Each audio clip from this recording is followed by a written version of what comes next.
Hello and welcome to Transforming Tomorrow, the podcast from the Pentland Centre for Sustainability and Business here at Lancaster University Management School. I'm Paul Turner. And I'm Professor Jane Bebbington. And today, Jan, we're going to be discussing some really interesting topics. Things such as fairy tales and sustainability. Things such as urban sustainability transitions. Lots of interesting stuff coming up. Well, Caroline's a really interesting person, so I think we should get on and introduce her pronto.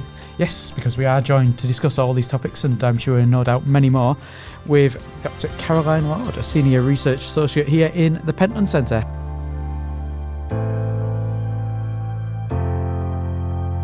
Hello, Caroline. Hi. Thank you very much for joining us this afternoon, and especially for coming off your sick bed, because I know you're not feeling particularly well, so thank you very much for taking the time to talk to us. So can you, first of all, Caroline, tell us a little bit about your background and how you came to work on sustainability? Yeah, sure. So I feel like my career into environmental sustainability wasn't necessarily intentional. So I did start with Spanish with computing, but when I started kind of looking for funding for a PhD, I ended up in the sociology department and with the Demand Centre here at Lancaster. So demand stands for the dynamics of energy, mobility and demand, and that was an end-use energy centre. So whilst my PhD wasn't directly about sustainability and ended up actually being more of sort of a critique of user studies and the idea of a user in studies about technology, arguing that we should instead think about activities and the roles that technology takes in those instead, I was surrounded by lots of interesting people thinking about energy and sustainability for 5 years. So when I was finished with the PhD, it was almost kind of natural that I started applying for RA roles in that space. So since starting as an RA, there's been like a few strands to my work, with environmental sustainability probably being the biggest one of those. But I've been on a huge number of projects at this point, which is kind of a privilege and a challenge of doing RA work in the way that kind of career kind of shapes out.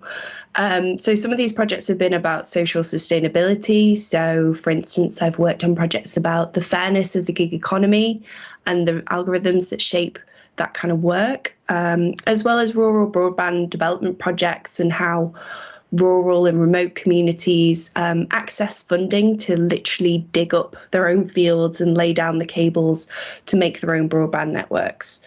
Then on the other side, there's kind of been the environmental sustainability kind of projects that I've worked on as well. And again, there's been like quite a range of different contexts there. So the UK video streaming landscape project, also on large scale computing infrastructures and how those are used in academic research, which tends to be less about technical factors and more about social and cultural factors. Projects also in the last mile of parcel logistics and how to make solutions that would increase the sustainability of that. And then the final and more, I guess, developing strand of my work, which is, as you've kind of already mentioned, in relation to the fairy tales, but kind of more creative methods of storytelling for energy research. So that interest started in relation to a project with the CRED Centre, so that being the Centre for Research into Energy Demand Solutions, where I developed online gallery exhibits, which translated some of the work that they'd been doing around energy flexibility and renewable energy for non-academic audiences.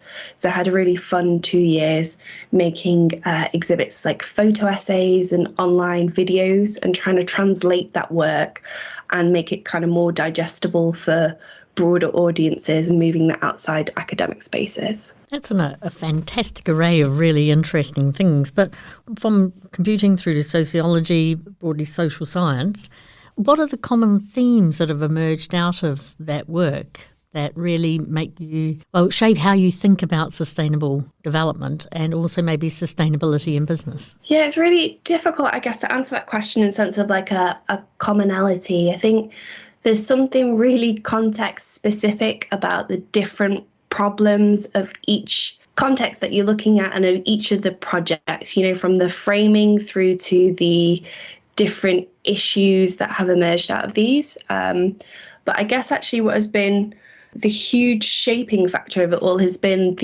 my PhD work. So in working with a social theory, which in that case was theories of social practice, and looking and thinking about activities and how those connect with other activities, it kind of points to actually the complexity of sustainability. You know, each of these contexts actually all interrelate, and even when they're really different, there are commonalities between them. So, for instance, there's just some things that come up in all projects, especially those that relate to technology. So, technological efficiency being one of them. Almost every project about technology, I find myself at least arguing against a notion that technological efficiency is enough. You know, if we increase the efficiency of the technology, then we're fine. You know, a context will be made more sustainable. And whilst technological efficiency does tend to be at least a part of the solution, it's never the only solution. So yeah, I guess having a set of orientating ideas holds all that together, but the more projects I work on, the more kind of aware of the scale of the issue I become aware of. No, that's very cool. And I'm pleased you said practice theory, because when you were talking about what you've been looking at, I thought immediately of Katie Mason, who was a very early podcast contributor to us. And she has that practice theory element to her work as well. Funnily enough, I've also written down Katie's name whilst but more in relation to the fact that a couple of the things you talked about tie so nicely into topics we've discussed previously on this. Katie, we spoke about rural broadband, and we spoke about 5G rurally and the effects on rural communities. Not so much, the digging their own trenches to put the cables down, etc., but more the potential positives for communities there, but also, I don't know if you remember naughty trees and inconsiderate weather and such topics. But yeah, the many different logistical issues that there are around 5G in rural settings. But then also you talked about the last mile. And we talked about the last mile with Yekaterina Rint when we were talking about travelling to Eden and Eden Morecambe and the last mile and the journey there. And it's amazing how, I mean, you were saying that how there's lots of interconnecting strands of sustainability. But just from talking there, you've already brought up some examples that tie in with other work of other members of the Pentland Centre, just demonstrating exactly that. Indeed. So it's almost as if we planned it. Yeah. Not that we're anywhere near that efficient. So I do want to talk to you about fairy tales.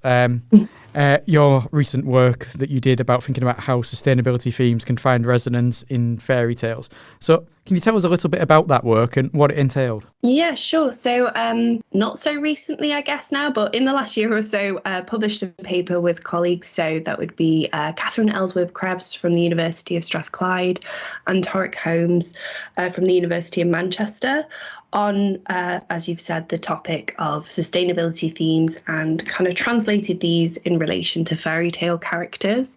We also ran an associated workshop with other researchers trying to kind of help them move through the method as we kind of designed and undertook it ourselves. Essentially what that work was doing was, it comes back again to this creative methods of storytelling and academic research, right? So we have all of these different problems, and usually the people with the power to enact change based on the work that is being conducted sit outside of academia. That's an issue. You know, there's so much interesting and I believe truly useful work within energy research and the social sciences.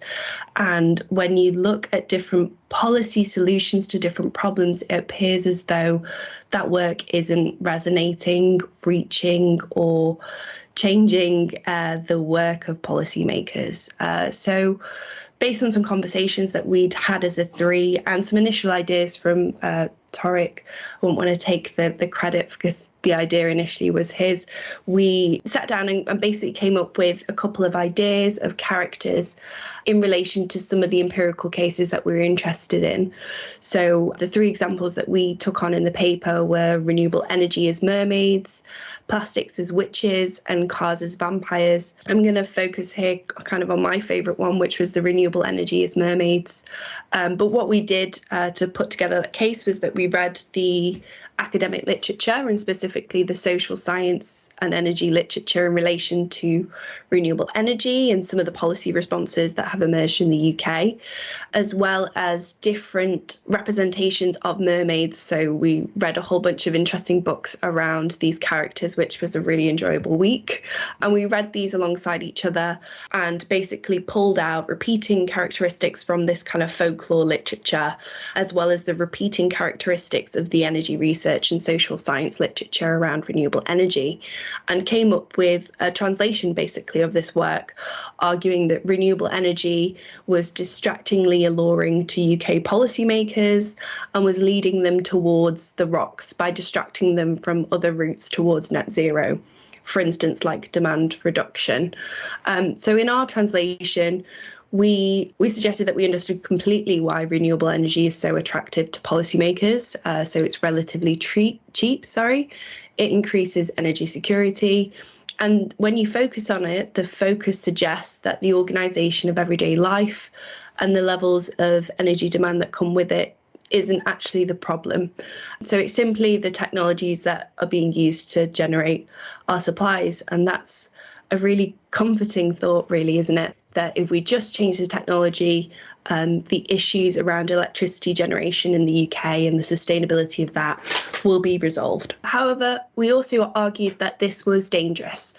So the literature suggests that kind of a move to renewable energy by itself isn't enough. So, for instance, the conditions needed for wind energy, for instance, production are intermittent, and we're not able to currently stop gaps in a way that's needed for intermittent weather conditions through storage technologies. So that's partly because they're expensive, but partly also because it's not possible to store energy at the levels that it's required for the moments in which it's needed.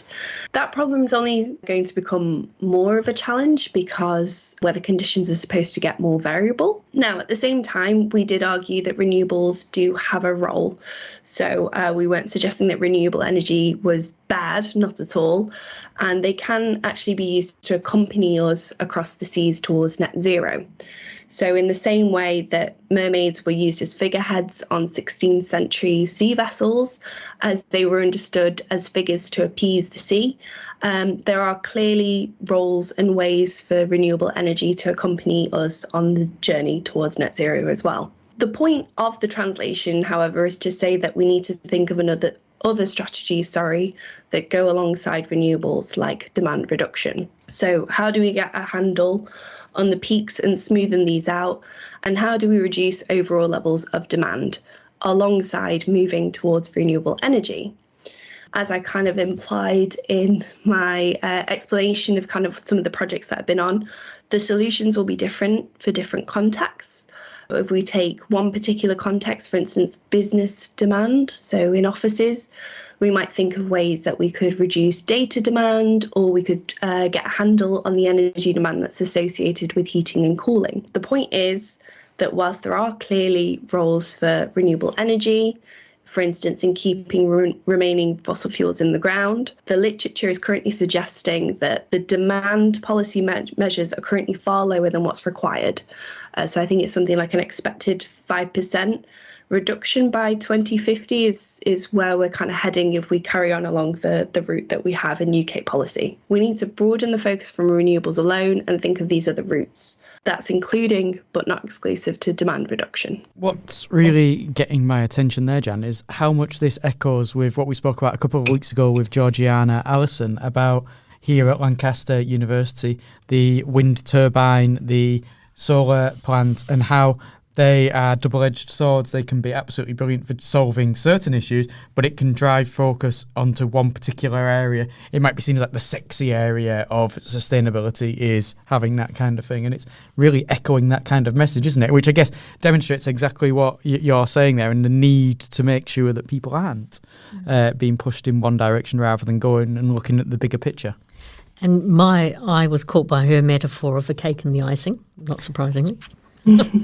And what she was saying, which I think you would have really enjoyed, Carolynne, is that Some people think of sustainability as the icing, but actually it's what you do in the cake. So again, sustainability might be what technology you use, but what demand you have is the central question as well. So I think "and" is always a good word. Exactly. So how effective have you found this being as a methodology for communicating this kind of academic research to the more general audience, Carolynne, by using the fairy tales as a medium for that? I guess time will tell with that, but I have to say in terms of the work that I've done, this seems to have had the most legs on it. So this is the piece of work that I've received kind of most emails about. And I mean, even from people outside of academia. So I had an email at some point from someone from America who'd come across the paper and said that she'd spoken about it with her child, which was just, it's really nice to receive emails like that and see that like other people are picking it up. I would hope that there's further legs to it, but I think there's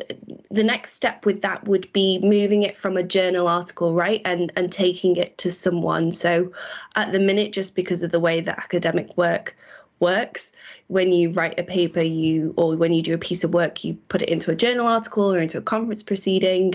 So the next step is to take it out of that sort of academic space and put it into a non-academic space and see how it does there. Does seem to be the kind of piece that has received the most attention and is the easiest to speak about with non-academics. The other thing I really loved about the work that you're describing is it was visually exciting and visually arresting. And it's quite hard for us to describe this on a podcast because it's a sound-only medium, but we will make sure that we have links through to your work on the accompanying podcast webpage so people can see for themselves. But maybe I could challenge you that can you have a go at describing what these illustrations were like, because it wasn't just the metaphors, it was the illustrations and the creativity of that artist that really sort of inspired the work as well. Yeah, of course. Not an easy task to try and to explain them, I guess, in an audio format, but they're the result of the hard work by Veronique Heinsbrook, the illustrator with whom we work with, and she was amazing not only for the kind of final product of the images themselves, but because of the types of questions that she asked us as writers of an academic journal piece, which helped kind of really push the metaphors along and really kind of help develop the translations that we made. But essentially for each case, so again, renewable energies as mermaids, plastics as witches, and cars as vampires, we also had an illustration which tried to really pull out some of, again, the main characteristics of those translations. So for the renewables piece, it is 3 wind turbines that are actually mermaids, and you can see the sort of the ship heading towards the rocks, and you've got the mermaids with plugs as hair, and they've got really kind of capturing that sort of electricity generation part. And then we had, so I'll also explain the cars as vampires one, because that one was also really quite arresting as well, I think, in the sense that you had there the kind of cars and you can see their fangs and, the eyes are certainly not as headlamps, but more kind of that vampire-esque look, with the policymakers standing in front of them, waving garlic rather than the stake. But I really do invite you to take a look at the paper to see those and also to kind of see what we did with the other translations. And of course, we've used Veronique's work ourselves, Jan, as the Pentland Centre. When Transforming Tomorrow first became a thing, it wasn't actually a podcast. It was a little brochure, a little book that encapsulated the research and the activities of the Pentland Centre. And the cover for that was illustrated by Veronique. It was indeed. And she drew Desna and I always recommend being drawn rather than photographed. It was fantastic. So what I'm really interested in as well, Carolynne, and I know something about it because we're working with Adrian Friday, who was also on the podcast earlier on together, is that you're looking now at urban sustainability transitions and particularly how we might integrate insights from the environmental social sciences. So this is a really good follow-on from the kind of things that you've done before, looking at that context-specific application, but also I know that you're having to be pretty creative as well in the projects that you're looking at. So maybe you can tell us something about that understanding of urban sustainability transitions and what you're finding in that project. Yeah, sure. So the work that I'm currently conducting for the Pentland Centre is a project, as you've said, about urban interventions research. How we're thinking about that is projects which are designed with the intention of changing something in a particular city to influence the sustainability of that something, whatever that something may be. So as an example, you might have projects around food or transport systems that are taking place and targeting a particular space. Broadly, what we're interested in is how those projects are designed. So how do they decide what actions they're going to take? How do they connect with other projects in that space? And how do they connect with the literature around, so the academic literature and what is kind of suggested as a means of tackling and targeting sustainability in a particular space. And what we're finding with that project is that there's a huge variety of different projects which are interested in creating an urban intervention, but there doesn't really seem to be much of a cohesive record of what projects are happening. So sometimes you'll find in a particular city there will be two projects that are doing very similar things, which don't appear to be talking to one another. There doesn't seem to be either any kind of record of the impacts of particular urban interventions. So that can be really challenging in terms of understanding how one project might learn from a project which has already taken place. So yeah, I think the research itself, like the more scoping we seem to do, the more significant it seems to be that this kind of work takes place. But it's been really quite confusing as a project to start, because even just trying to get a sense of what's happening in one particular area and who you might contact to kind of learn more about what work they're doing has just been really, really challenging. So there's been a lot of sort of circling around what the problem space is and what we might do to try and understand it further. But I'm hopeful that, in the next couple of months or so, we'll get to the point of speaking with a few of these projects and really trying to dig into how do they design their work, how are they articulating what they're doing, and how does it connect with other projects. And I think one of the things, I think there's two things that we're starting to suspect. I think diagnose would be too hard a description, is that we kind of suspect that everyone who writes about the work that they do are writing about it for slightly different academic audiences. And the academic space is so huge, you can be writing about something and taking your slant on it, but no one else other than people in your wee sub-community will read about it. So there's something about that lack of generalisability, because we're all writing in deep wee silos. So I think that's one problem. That's something that always amazes me about academia, is that you can have people, even within something like a management school where we're based, you can have people within one area of a management school, say accounting, who has no idea what's going on in entrepreneurship, which is within the same management school. It might be one floor above them. They might pass these people every day. They'll have no idea who they are. They'll have no idea what work they do. It always fascinates me that the organisation is split into such rigid silos, and it can be hard to find out what other people are doing. And I guess the Pentland Centre comes into this in lots of ways, because the Pentland Centre crosses those disciplines. It brings people with a shared interest together.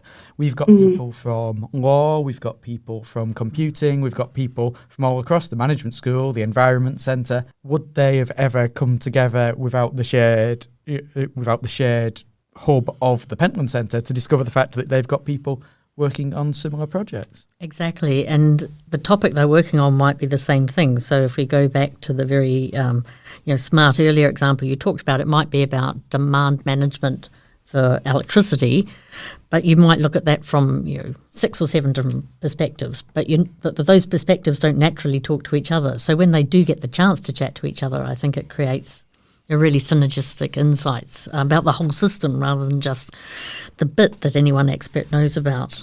And that ties in when we spoke to JB a few weeks ago about the projects you're working on with him, CBOS, the seas, the oceans, the ecosystem there, and how you've got people from accounting working with ecologists, and all together.